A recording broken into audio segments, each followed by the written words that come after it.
अस्सलामुअलैकुम नाज़रीन, सियासत टीवी के कौमी खबरनामे में आप सबका इस्तक़बाल है। मैं हूँ रेशमा। सबसे पहले नज़र डालते हैं सुर्खियों पर।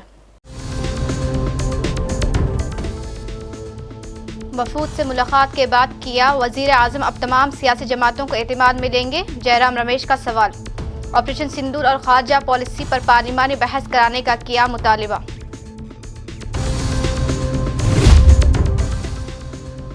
बैरून मुल्क से लौटने वाले कुल जमाती वफूद की मोदी से मुलाकात, असदुद्दीन गैर हाजिर रहे। मुल्क में कोविड-19 के फ़ाल केसों की तादाद 7,000 से मुतवाजिज। तेलंगाना में पहली बार 10 केसेस दर्ज किए गए। माहिरीन ने मास्क पहनने का आवाम को दिया मशवरा।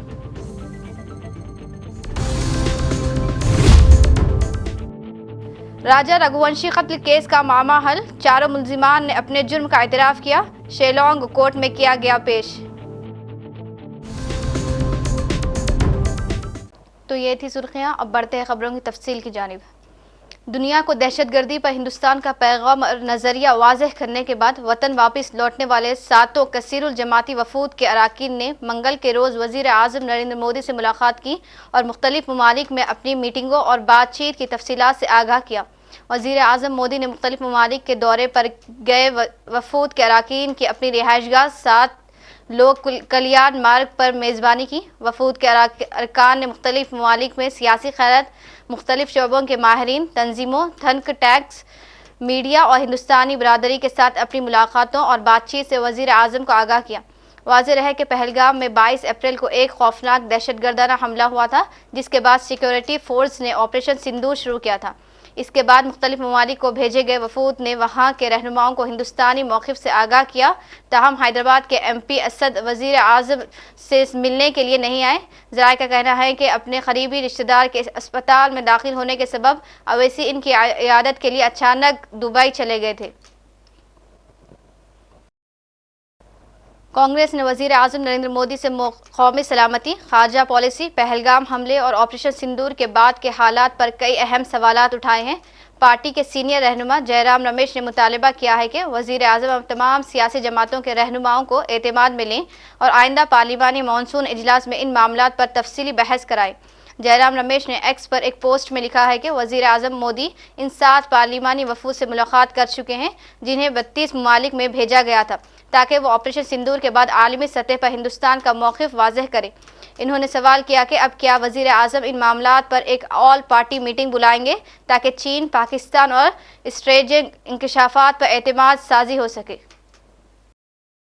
नेशनल कॉन्फ्रेंस के सदर और साबिक़ वज़ीर आला डॉक्टर फ़ारूक अब्दुल्ला ने वंदे भारत ट्रेन सर्विस को एक कर्म से ताबीर करते हुए कहा कि यह मेरा एक ख्वाब था जो मैंने अपनी ज़िंदगी में पूरा होते देखा।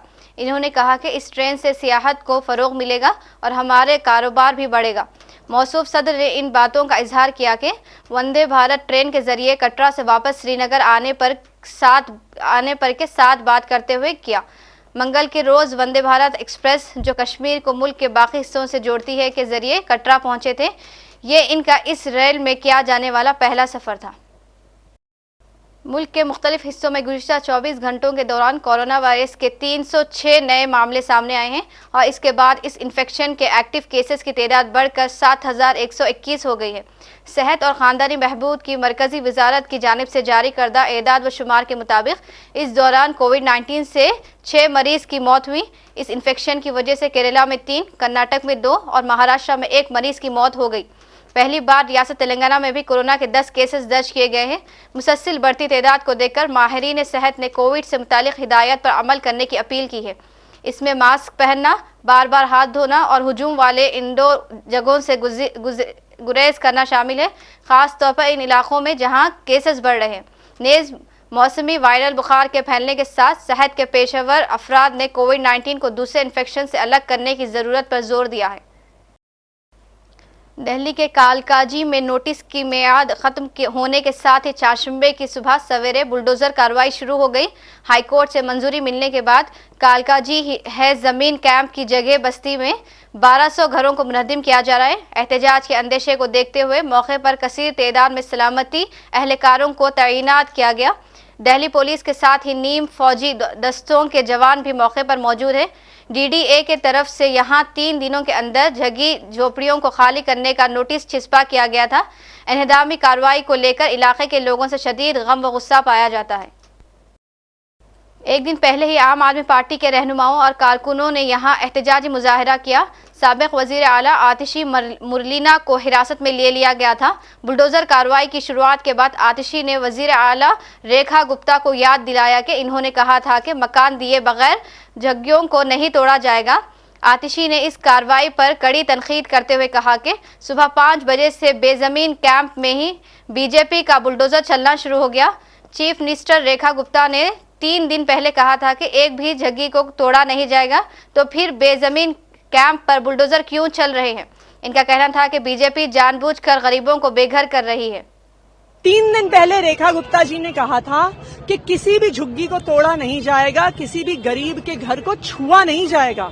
और आज आप देखिए, आपके सामने कितनी फोर्स लगी हुई है, कितने बुलडोजर लगे हुए हैं। पूरे भूमिहीन कैंप को खाली कर दिया गया है। जब से भारतीय जनता पार्टी की सरकार बनी है, एक एक करके गरीबों का जीना मुश्किल कर दिया है।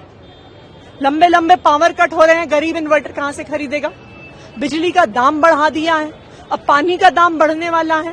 प्राइवेट स्कूलों की फीस बढ़ रही है, गरीबों के घरों को तोड़ा जा रहा है।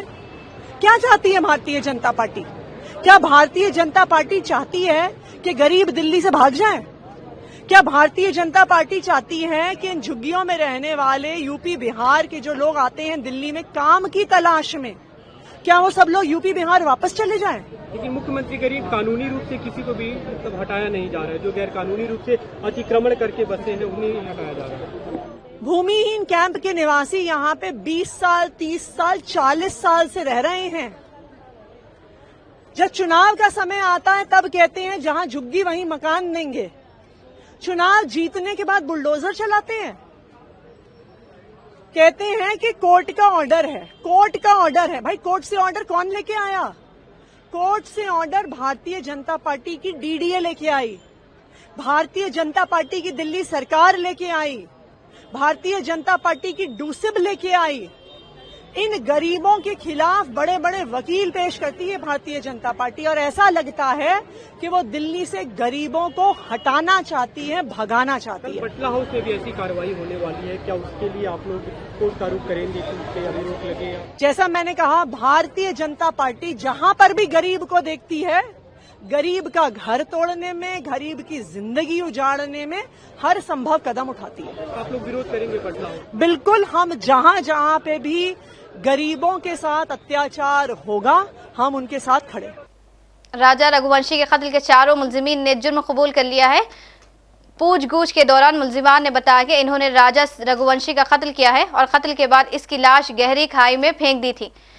इंदौर क्राइम ब्रांच ने मुलजिम के इस एतराफी बयान की तस्दीक की, जिसमें राजा की बीवी सोनम रघुवंशी को अहम मुलजिम और साजिशकार बताया जा रहा है। राज कुशवाहा इस वक्त इंदौर में था, लेकिन उसने विशाल, आकाश और आनंद नामी तीनों मुलजिमान को मेघालय में अखराजात के लिए तकरीबन 40-50 हज़ार रुपये दिए थे। कत्ल के वक्त सोनम रघुवंशी भी वहां मौजूद थी। मुलजिम ने कहा कि सोनम अपने शौहर राजा को मरते हुए देख रही थी। इसके बाद मुलजिमान ने राजा की लाश को गहरी खाई में फेंक दिया। इंदौर के रहने वाले राजा रघुवंशी ने कत्ल से 12 दिन पहले सोनम रघुवंशी से शादी की थी। वो हनीमून के लिए मेघालय गए थे। इसके बाद वो 23 मई को मेघालय के ईस्ट खासी हिल्स जिले के सहरा इलाके में थे, जहां से कहा जा रहा है कि वो लापता हो गए। राजा रघुवंशी की लाश एक खाई से मिली थी। और आखिर में सुर्खियों पर एक और नजर। वफूद से मुलाकात के बाद किया वजीर आजम अब तमाम सियासी जमातों को एतमाद में लेंगे, जयराम रमेश का सवाल। ऑपरेशन सिंदूर और खारजा पॉलिसी पर पार्लिमानी बहस कराने का किया मुतालिबा।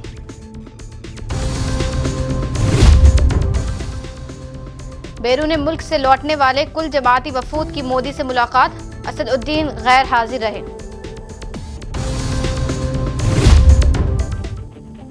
मुल्क में कोविड-19 के फ़ाल केसों की तादाद 7,000 से मुतवाजिज। तेलंगाना में पहली बार 10 केसेस दर्ज किए गए। माहिरीन ने मास्क पहनने का आवाम को दिया मशवरा।